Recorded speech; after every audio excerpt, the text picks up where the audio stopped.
un thé de fou. Il y avait une table installée devant la maison, sous un arbre, et le lièvre de Mars et le chapelier y prenaient le thé. Un loir était assis entre eux, profondément endormi, et les deux autres en usaient comme d'un coussin, accoudés sur lui et devisant par-dessus sa tête. C'est fort incommode pour le Loir, pensa Alice. Mais comme il dort, je suppose qu'il n'en a que faire. La table était grande, mais tous trois se tenaient serrés à un coin. Pas de place, pas de place, s'écrièrent-ils en voyant venir Alice. Il y a plein de place, s'exclama Alice avec indignation, et elle s'installa dans un vaste fauteuil à un bout de la table. Prenez donc un peu de vin, proposa le lièvre de Mars d'un ton encourageant. Le regard d'Alice parcourut toute la table, mais il n'y avait que du thé. Je ne vois pas de vin, fit-elle remarquer. Il n'y en a pas, dit le lièvre de Mars. Dans ce cas, ce n'était pas très poli de votre part de m'en proposer, dit Alice avec humeur. Ce n'était pas très poli de votre part de vous asseoir sans y avoir été invité, dit le lièvre de Mars. J'ignorais que c'était votre table, dit Alice. Elle est mise pour beaucoup plus de 3 personnes. Vous avez besoin de vous faire couper les cheveux, dit le chapelier. Cela faisait un moment qu'il considérait Alice avec une certaine curiosité, et c'étaient là ses premières paroles. Vous devriez apprendre à ne pas faire de remarques personnelles, dit Alice avec sévérité. C'est très grossier. Entendant cela, le chapelier ouvrit de grands yeux. Mais tout ce qu'il dit fut « Pourquoi un corbeau ressemble-t-il à un bureau ?»« Bien, nous voilà partis pour nous amuser, se dit Alice. Je suis contente qu'ils aient commencé à poser des devinettes. Et d'ajouter à haute voix. Je crois que je peux deviner cela. Voulez-vous dire que vous croyez pouvoir trouver la réponse demanda le lièvre de Mars. Exactement, répondit Alice. Alors, vous devriez dire ce que vous pensez, poursuivit le lièvre de Mars. C'est ce que je fais, dit aussitôt Alice. Du moins, je pense ce que je dis. C'est la même chose, vous savez. Point du tout, intervint le chapelier. Vous pourriez tout aussi bien affirmer que je vois ce que je mange et la même chose que je mange ce que je vois.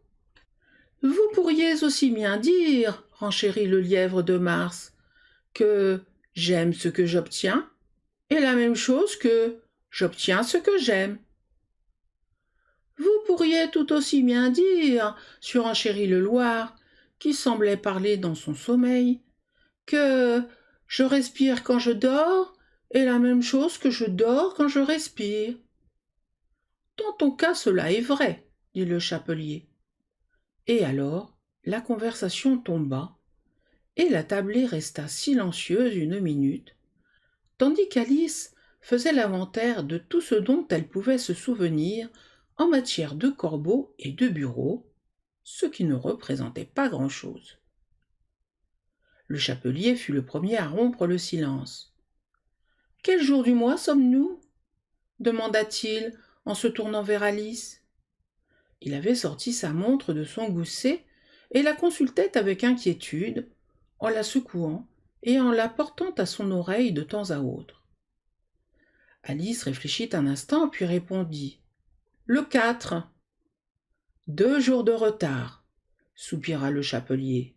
« Je t'avais bien dit que le beurre n'irait pas pour les rouages, » ajouta-t-il en dardant un regard furieux au lièvre de Mars. « C'était du beurre de la meilleure qualité, » répondit humblement celui-ci. « Oui, mais des miettes ont dû se glisser dedans, » grommela le chapelier. « Tu n'aurais pas dû introduire le beurre avec le couteau à pain. » Le lièvre de Mars se saisit de la montre et l'examina d'un air sombre. Puis il la plongea dans sa tasse de thé et la regarda de nouveau. Mais il ne trouva rien de mieux à dire que sa première remarque. C'était du beurre de la meilleure qualité, tu sais. Prise de curiosité, Alice avait regardé par-dessus son épaule. Quelle drôle de montre, fit-elle remarquer. Elle indique le jour du mois et ne dit pas l'heure qu'il est. Pourquoi le ferait-elle? Marmonna le chapelier. Est-ce que votre montre vous indique en quelle année nous sommes? Bien sûr que non, répondit Alice avec vivacité. Mais c'est parce qu'elle reste à la même année pendant tellement longtemps. Ce qui est précisément le cas de la mienne, dit le chapelier. Alice se sentit terriblement perplexe. La remarque du chapelier semblait dépourvue de sens, et pourtant elle était énoncée tout à fait correctement. « Je ne comprends pas très bien, dit-elle, aussi poliment que possible. »« Le Loir s'est rendormi, dit le chapelier, et il lui versa un peu de thé chaud sur le museau. Le Loir secoua la tête avec impatience et dit, sans ouvrir les yeux, « mais oui, c'est justement ce que j'allais faire remarquer moi-même. » « Alors, cette devinette, l'avez-vous résolue ?» demanda le chapelier en se tournant de nouveau vers Alice. « Non, je renonce, répondit Alice. « Quelle est la réponse ?»« Je n'en ai pas la moindre idée, dit le chapelier. »« Moi non plus, dit le lièvre de Mars. » Alice poussa un soupir de lassitude. « Je pense que vous pourriez faire un meilleur usage du temps que de le gaspiller en posant des devinettes auxquelles il n'existe pas de réponse. »« Si vous connaissiez le temps aussi bien que moi, dit le chapelier, vous ne parleriez pas de le gaspiller comme s'il s'agissait d'une chose. Le temps est quelqu'un. » « Je ne vois pas ce que vous voulez dire, dit Alice. »« Bien sûr que non, dit le chapelier, en dressant la tête d'un air de mépris. Je suppose que vous n'avez même jamais parlé au temps. »« Peut-être pas, répondit Alice avec prudence.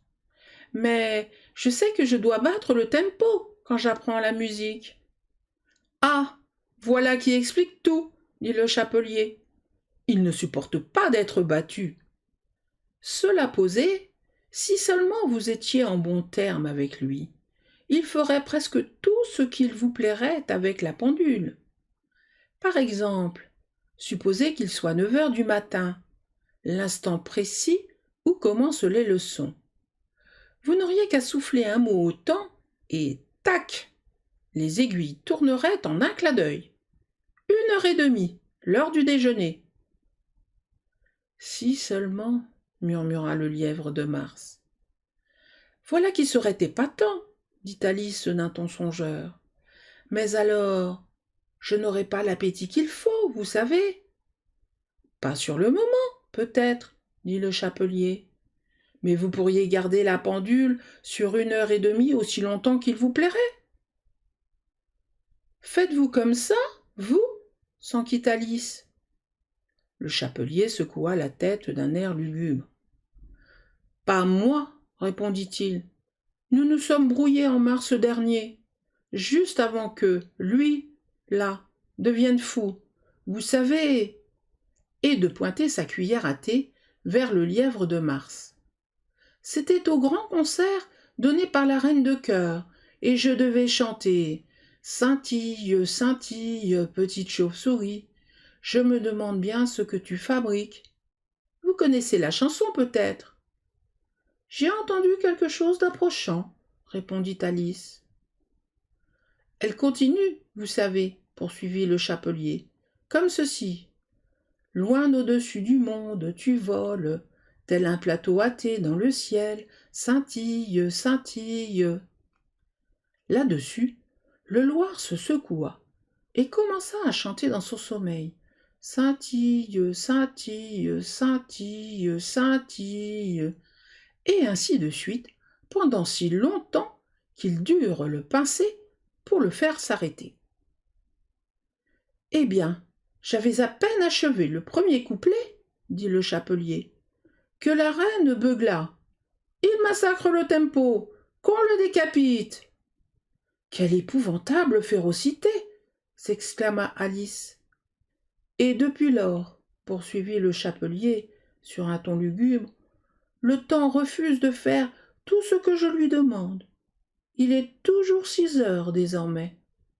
Une brillante idée vint à l'esprit d'Alice. Est-ce pour ça qu'il y a tant de tasses à thé sorties demanda-t-elle. Oui, c'est pour ça, répondit le chapelier dans un soupir. C'est toujours l'heure du thé, et nous n'avons pas le temps de faire la vaisselle entre-temps. Alors, vous êtes sans cesse à tourner, je suppose, dit Alice. Exactement, répondit le chapelier, à mesure que les tas sont servis.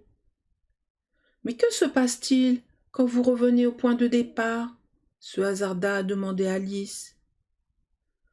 Si nous changions de sujet, intervint le lièvre de Mars dans un bâillement. J'en ai assez de celui-là. Je propose que la jeune demoiselle nous raconte une histoire. J'ai bien peur de n'en connaître aucune, dit Alice, passablement alarmée par cette proposition. Eh bien, le Loir alors, s'exclamèrent-ils tous deux. Réveille-toi, le Loir, et ils le pincèrent simultanément de chaque côté. Le Loir ouvrit lentement les yeux. Je ne dormais pas, dit-il d'une voix faible et rauque.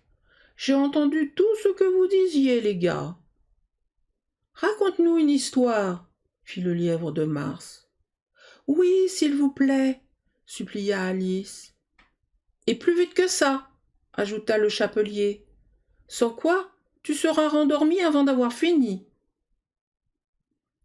Il était une fois 3 petites sœurs, commença le Loir avec un débit précipité, qui s'appelaient Elsie, Lassie et Tilly, et elles vivaient au fond d'un puits. De quoi vivaient-elles demanda Alice, qui portait toujours un grand intérêt au boire et au manger. Elles vivaient de mélasse, répondit le Loir, après 1 ou 2 minutes de réflexion. Cela leur aurait été impossible, vous savez, fit gentiment remarquer Alice. Elles auraient été malades. Et elles l'étaient, dit le Loir, très malades. Alice tenta de se représenter à quoi pouvait ressembler un mode de vie si extraordinaire, mais une telle perplexité la saisit qu'elle préféra poursuivre. Mais pourquoi vivait-elle au fond d'un puits? Un peu plus de thé proposa le lièvre de Mars à Alice avec le plus grand sérieux. Je n'en ai pas encore eu, répliqua Alice sur un ton offensé, de sorte que je ne saurais en prendre plus. Vous vouliez dire que vous ne sauriez en prendre moins, dit le chapelier.